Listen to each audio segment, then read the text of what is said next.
मध्य प्रदेश के 4.5 लाख पेंशनर्स सरकार की मनमानी की वजह से बेहद परेशान हैं, दुखी हैं।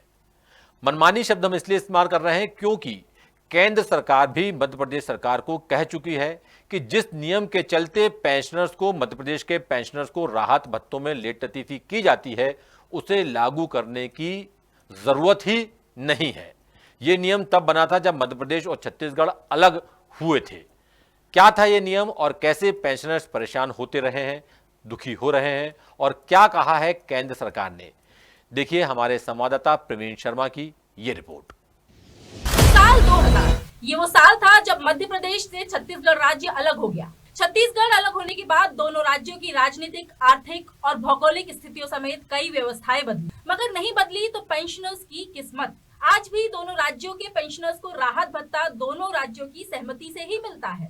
दरअसल जब मध्य प्रदेश और छत्तीसगढ़ राज्य अलग हुए तो राज्य पुनर्गठन अधिनियम की धारा 49 की उपधारा 6 का प्रावधान आड़े आ गया। इसमें पेंशनर्स के लिए दोनों राज्यों की सहमति का प्रावधान था और यदि सहमति नहीं मिलती तो पेंशनर्स के राहत भत्ते अटक जाते हैं। दोनों राज्य हम लोगों को लटकाते रहते हैं और आज तक हमारे को पूरा डीआर मिले ही नहीं है। जो अक्टूबर का 3% नहीं मिला, कर्मचारियों को 5 मिल गया, हमारे को कर्मचारियों को 8 मिला, हमको 5 मिला। फिर मार्च में मध्य प्रदेश शासन ने सीधा इनको 31% कर दिया टोटल डीआर।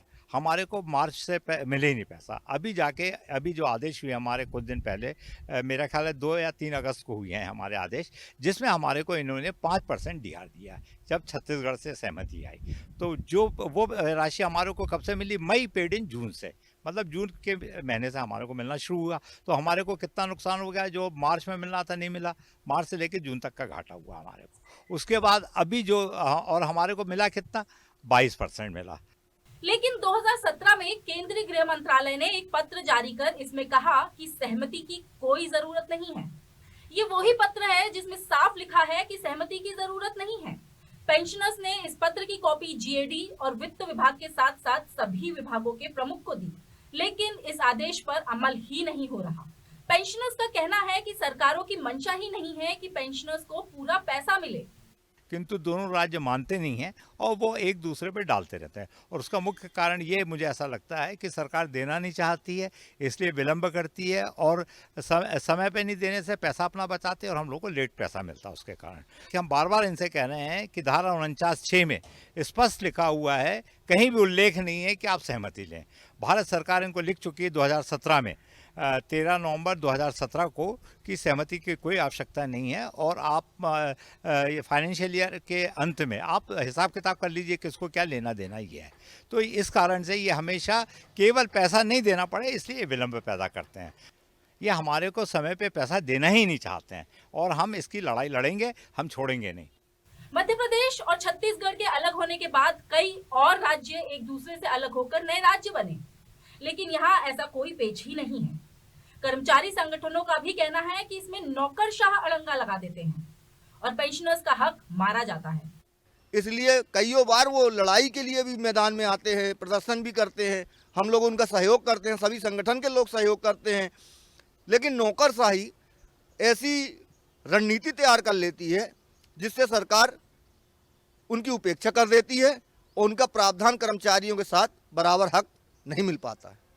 सबसे बड़ी बात यह है कि केंद्र सरकार का पत्र साफ लिख रहा है कि मध्य प्रदेश और छत्तीसगढ़ सरकारों को आपसी सहमति की कोई जरूरत नहीं है, तो फिर दोनों सरकारें सहमति का बहाना क्यों बनाती हैं? साफ है कि जैसा आरोप पेंशनर्स लगा रहे हैं कि सरकारें पूरा पैसा ही नहीं देना चाहती और इसलिए इस नियम की आड़ में दोनों राज्यों की सरकारें पिछले 22 सालों से पेंशनर्स का अहित कर रही हैं।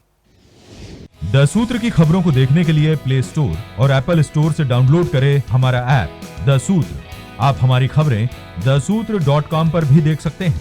Social media platforms Twitter, Facebook और इंस्टाग्राम पर भी हमें फॉलो कर सकते हैं। साथ ही YouTube पर भी हमें सब्सक्राइब करें। यदि आपकी नहीं हो रही कोई सुनवाई और आपके पास है कोई खबर तो हमारे व्हाट्सएप नंबर 700000241441 पर भेजिए और बनिए हमारे सूत्र।